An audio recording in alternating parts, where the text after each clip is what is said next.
তো বলতেছেন, ও আমার সন্তানেরা, আমি দুনিয়া থেকে চলে যাবার পর তোমরা আমার লাশটাকে পুরো সাই সাই করে ফেলবা।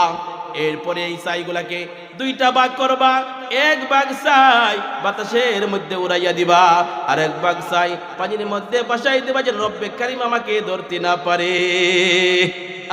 চিন্তা করছে তো, তার ওসিয়ত অনুযায়ী সে দুনিয়া থেকে চলে গেছে, তাকে পুরো সাই সাই করে ফেলে এক ভাগ ছাই বাতাসের মধ্যে উড়াই দিল, আর এক ভাগ ছাই পানির মধ্যে ভাসাই দিল। আল্লাহ তাআলা বলে, ও বাতাস, এই ছাইগুলাকে জমা করো। ও পানি, ওই ছাইগুলাকে জমা করো। সঙ্গে সঙ্গে বাতাস ছাইগুলাকে জমা করে দেয়, সঙ্গে সঙ্গে পানি ছাইগুলাকে জমা করে দেয়। আল্লাহ তাআলা বলে, ও ছাই, তুমি যেমন বডি ছিলা, তুমি যেমন মানুষ ছিলা, এমন মানুষ হইয়া যাও। সঙ্গে সঙ্গে মানুষ হইয়া যায়। আল্লাহ তাআলা তার ভিতরে রূহ ঢুকায় দিলেন, তার ভিতরে আত্মা ঢুকায় দিলেন। সঙ্গে সঙ্গে মালিকের সামনে হাজির হয়ে গেছে, সে কাঁপতেছে। আল্লাহ তাআলা বলে, বান্দা, কি ব্যাপার, আমি এই কাজটা তুমি কেন করছিলা? ও বান্দা, তুমি মনে করছিলা ছাই করে ফেললে তুমি আমার সামনে আসতে পারবে না, মনে করছিলে এগুলি করলে ধরা পড়তে হবে না, তুমি এই কাজটা কেন করছিলা?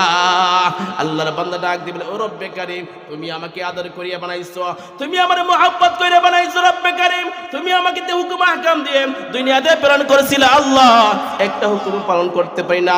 ও রব্বে কারীম, তুমি আমাকে নামাজ পড়ার জন্য বলছিলা, নামাজ পড়তে পারি নাই। তুমি আমাকে তোমার জিকির করার জন্য বলছিলা, তোমার জিকির করতে পারি না। ও রব্বে কারীম, এত অন্যায় করে ফেললাম, এত অপরাধ করে ফেললাম, আমার তো ভয় হইতেছে এই চেহারা কেমন করে তোমাকে দেখাইব।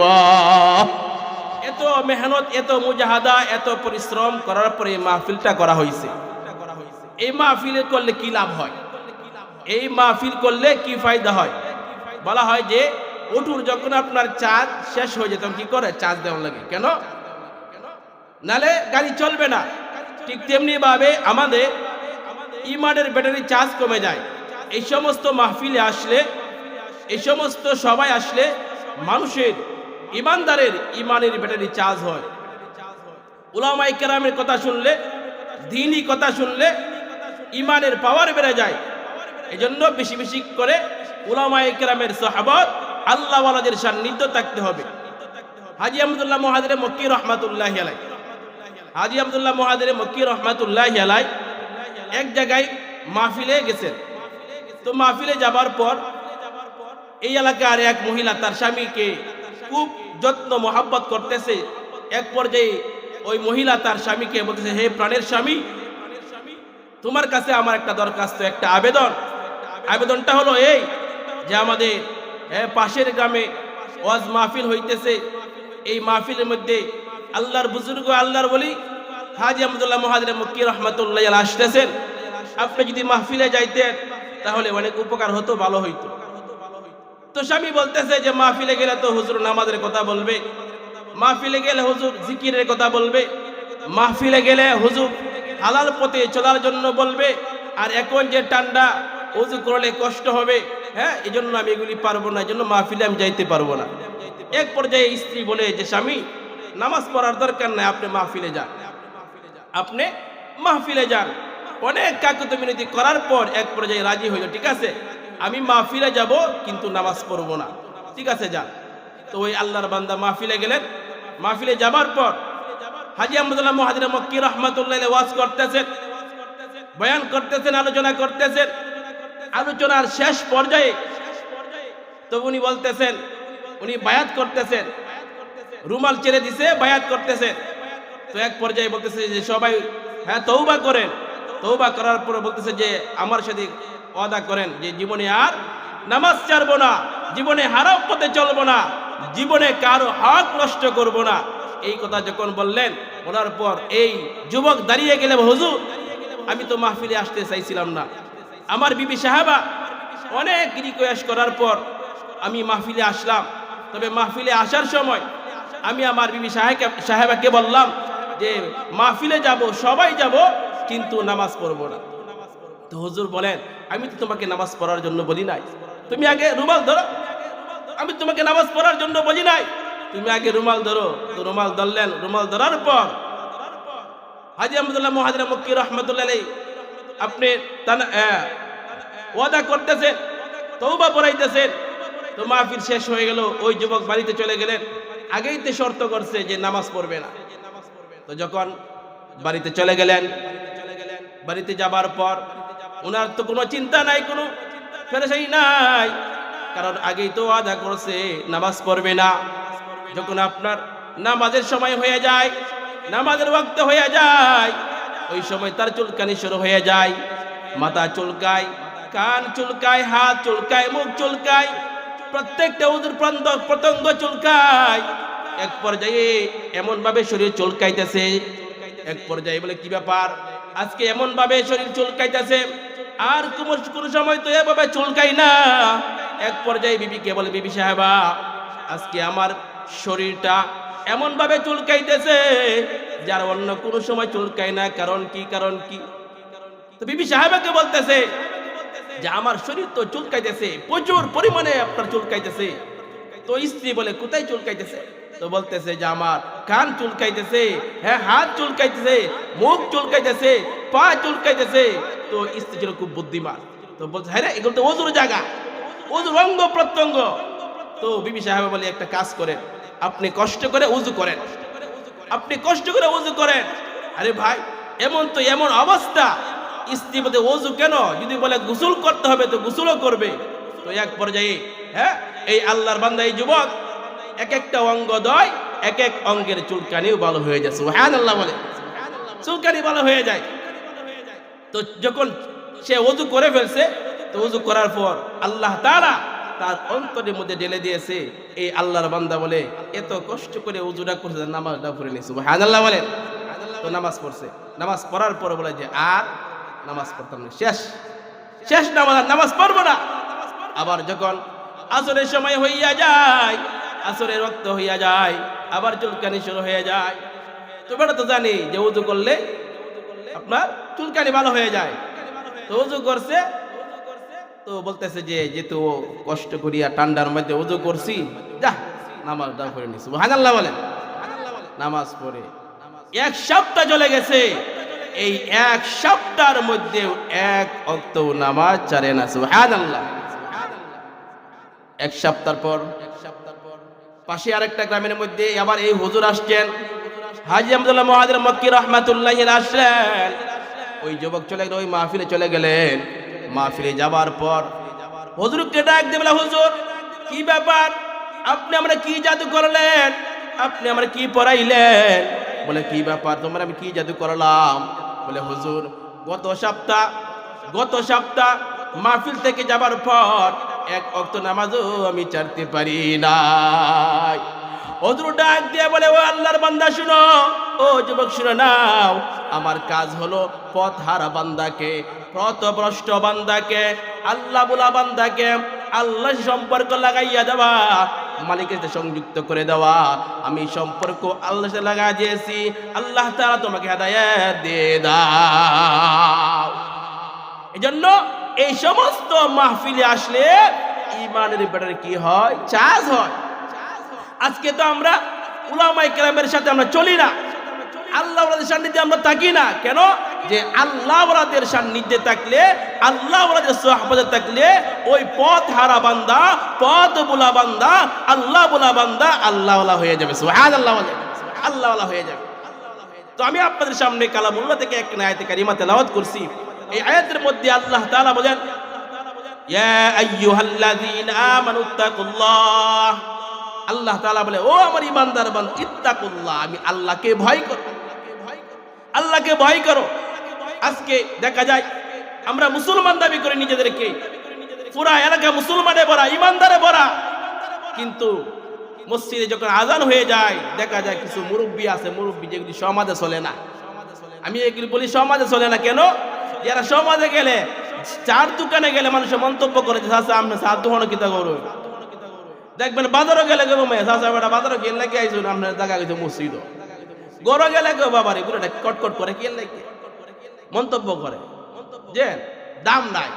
কিন্তু এই মুরব্বীর দাম দুনিয়ার সমাজে থাকতে না পারে, চার দোকানে থাকতে না পারে, কিন্তু রব্বে কারিমের দরবারে তার সম্মান আরো বেশি। সুবহান। এই চার সাদা দাড়ি পাকনাওয়ালা আল্লাহ তাআলা এই সাদা দাড়ি পাক করাকে খুব মহব্বত করেন, খুব সম্মান করেন। তো আল্লাহ তাআলা বলেন যে আমি আল্লাহকে ভয় করো। আল্লাহকে ভয় করলে কি লাভ হবে? যে আল্লাহকে ভয় করলে তোমার জীবন কামিয়াব, তোমার জীবন সফল। আল্লাহ তাআলা তোমাকে জান্নাতের মালিক বানিয়ে দিবেন। সুবহানাল্লাহ। আল্লাহ রাসূলের সাহাবী হযরত আবু হুরায়রা রাদিয়াল্লাহু তাআলা আনহু বলেন যে পয়গম্বর সাল্লাল্লাহু আলাইহি ওয়াসাল্লাম ফরমান যে বনি ইসরাইলের জামানায় এক আল্লাহর বান্দা সারাটা জীবন অন্যায় করছে, অপরাধ করছে। অন্যায় অপরাধ করার পর সে তার হায়াতের জিন্দেগি শেষ।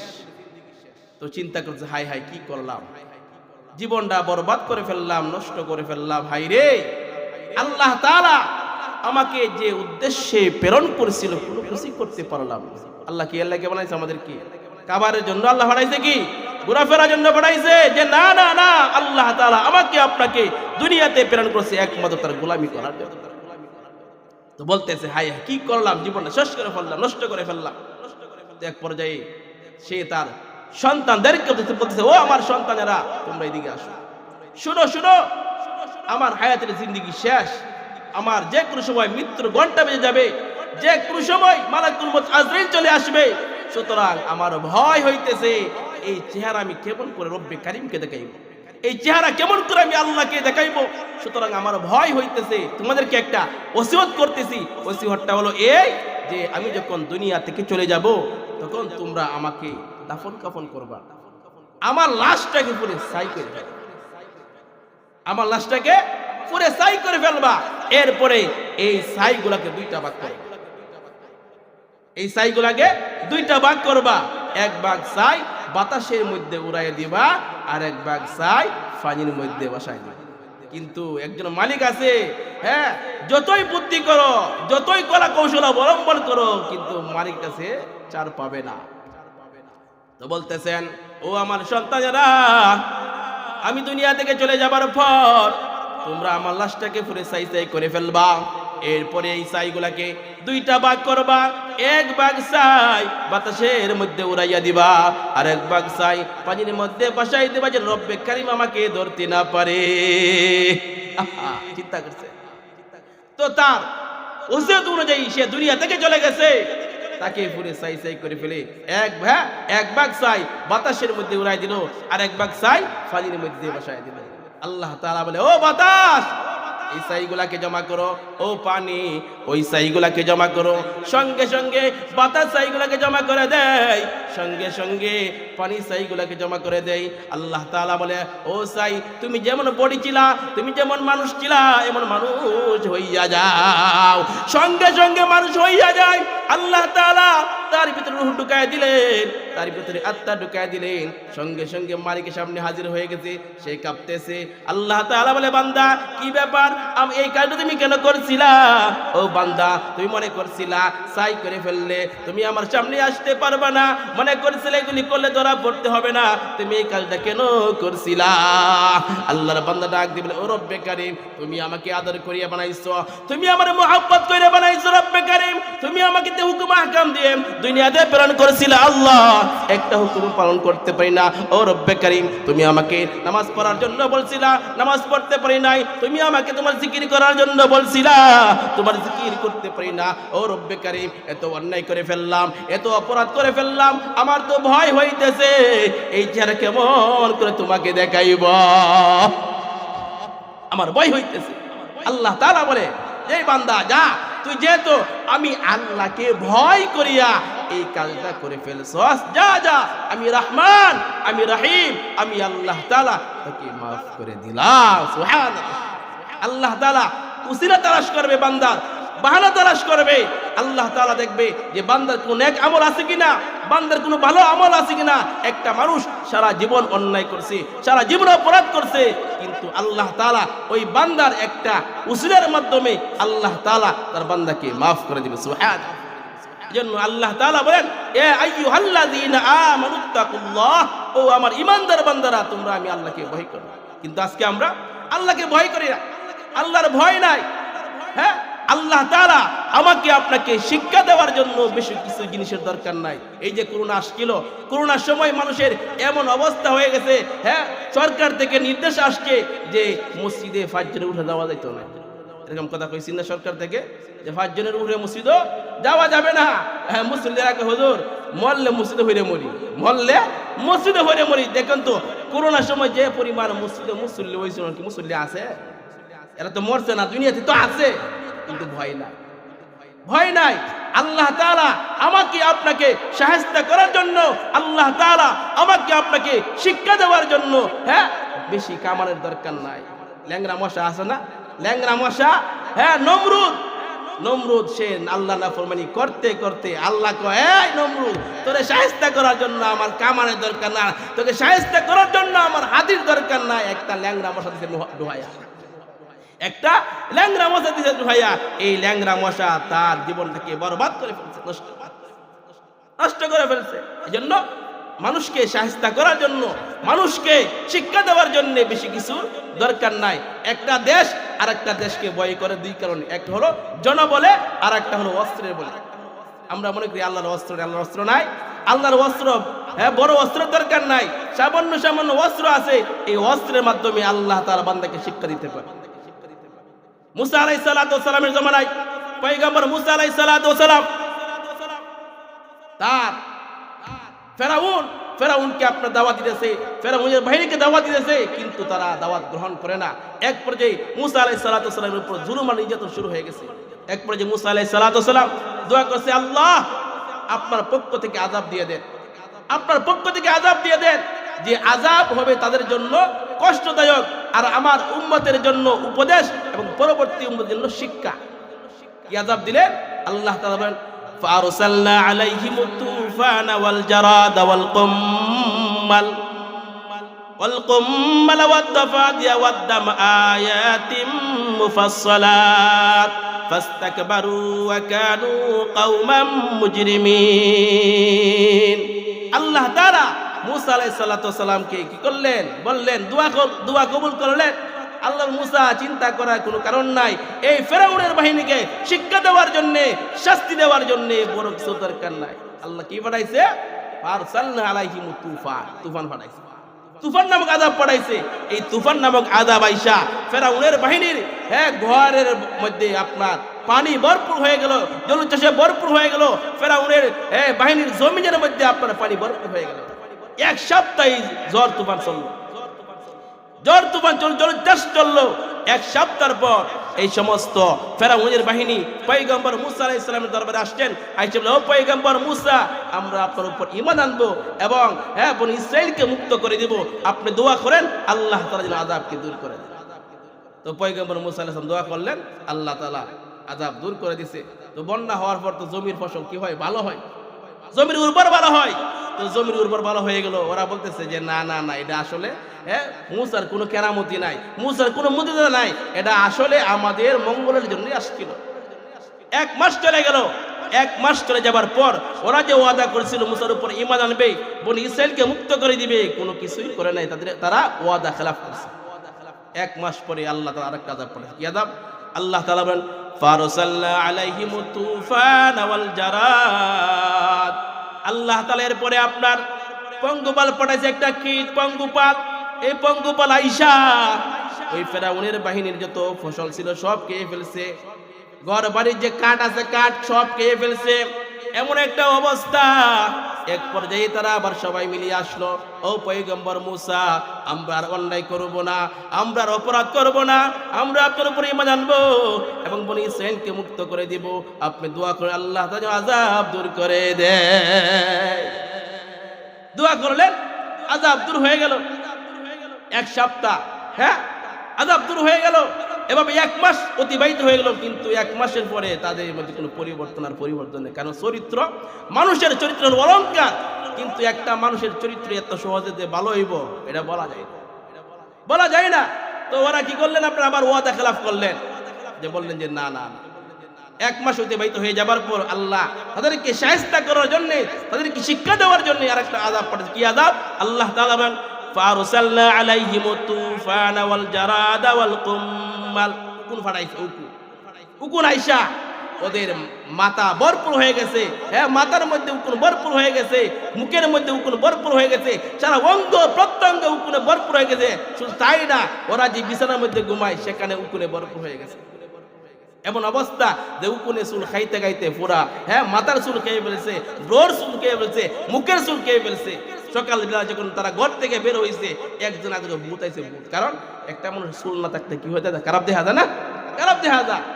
এই অবস্থা, উকুন যেখানে যায় উকুন কালি কামড়া, উকুন কালি কামড়া। এক পর্যায়ে হ্যাঁ তারা আবার গেছে মুসা আলাইহিস সালাম দরবারে। তো আমার মূল মাকসাদ হলো যে আল্লাহ তাআলা বান্দাকে শায়েস্তা করার জন্য, বান্দাকে শিক্ষা দেওয়ার জন্য বেশি কিছু দরকার নেই, বেশি কিছু দরকার নাই। তো তারা কি করলেন, আবার ওয়াদা খেলাফ করলেন। এরপরে আল্লাহ তাআলা আরেকটা আযাব পড়েছে। কি আযাব? আল্লাহ তাআলা বলেন ফারসালনা আলাইহিমুত তুফান ওয়াল জারাদ ওয়াল কুম্মাল ওয়াদ দাফাদি। ব্যাং ফাটাইছে, ব্যাং ব্যাং ব্যাং আইসা, হ্যাঁ খাবার খাইতো যা, খাবারের মধ্যে ব্যাং, পাতিলের মধ্যে ব্যাং, ঘরের মধ্যে ব্যাং। এমন একটা অবস্থা, ব্যাং কালি লাহরে এমন একটা অবস্থা। তো বিছানার মধ্যে ঘুমাই যাবে, দেখে পুরা আপনার বিছানা ভরপুর ব্যাং। এমন একটা অবস্থা, ঘুমাইলেও শান্তি নাই, বইলেও শান্তি নাই, খাইতে গেলেও শান্তি নাই। শেষ মতো ফাগাদের মতো হয়ে গেছে, ফাগাদের মতো হয়ে গেছে। হ্যাঁ এক সপ্তাহ আযাব চলছে, এক সপ্তাহ আযাব চলার পরে তারা ঐক্যবদ্ধ ভাবে আয়েশা বলে, ও পয়গম্বর মুসা, আমরা আর অন্যায় করব না, আমরা আর অপরাধ করব না, আমরা আপনার উপর ঈমান আনবো এবং বনী ইসরাঈলকে মুক্ত করে দিব, হ্যাঁ মুক্ত করে দিব। তো মুসা আলাইহিস সালাম দোয়া করে, আল্লাহ আপনি আযাব দূর করেন। আযাব দূর করে দিয়েছে। এক মাস অতিবাহিত হয়ে গেছে, এক মাস চলছে। এই এক মাসের মধ্যেও তারা তাদের ওয়াদা ঠিক রাখতে পারে না, তারা ওয়াদা খেলাফ করছে। এরপরে আল্লাহ তাআলা রক্ত দিছে, রক্ত দিয়ে আযাব দিছে। যে রক্ত দিয়ে আযাব কেমন, যে তারা খাবার খাইবে, দেখে ফাতিলের মধ্যে রক্ত, ঘরের মধ্যে রক্ত, বিছানার মধ্যে রক্ত। হ্যাঁ তাদের প্রতিবেশী বনী ইসরাঈল, ওদের ফাতিলের মধ্যে কোনো রক্ত নাই, কোনো কিছু নাই। হ্যাঁ তারা ভালো পানি পান করে।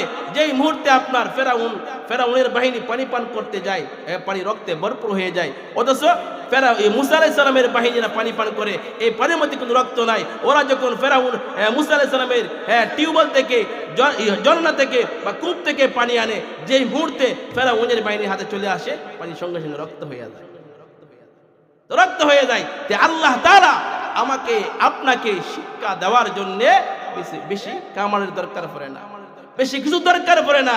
আল্লাহ তাআলা আমাকে আপনাকে শিক্ষা দেওয়ার জন্য সামান্য একটা, হ্যাঁ সামান্য একটা পশু, সামান্য একটা কীট পতঙ্গ যথেষ্ট।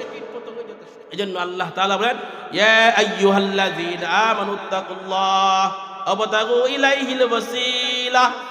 এরপরে আল্লাহ তাআলা বলে যে তোমরা যদি সফল কাম হইতে চাও, তোমরা যদি কামিয়াব হইতে চাও, তিনটা শর্ত পালন করবা। তিনটা শর্ত পালন করলে তোমরা কামিয়াব হয়ে যাবে, সফল কাম হয়ে যাবে। এক নাম্বার আল্লাহর ভয়, আল্লাহর ভয়। দুই নাম্বার ওয়াবতাগু ইলাইহিল ওয়াসিলা, যা কিছু করবা, যা কিছু চাইবা, কি করবা, প্রত্যেকটা জিনিসকে উসিলা বানাইবা। আল্লাহর কাছে অমুক জিনিসের উসিলায় দোয়া করো, আল্লাহর কাছে অমুক জিনিসের মাধ্যমে দোয়া করো।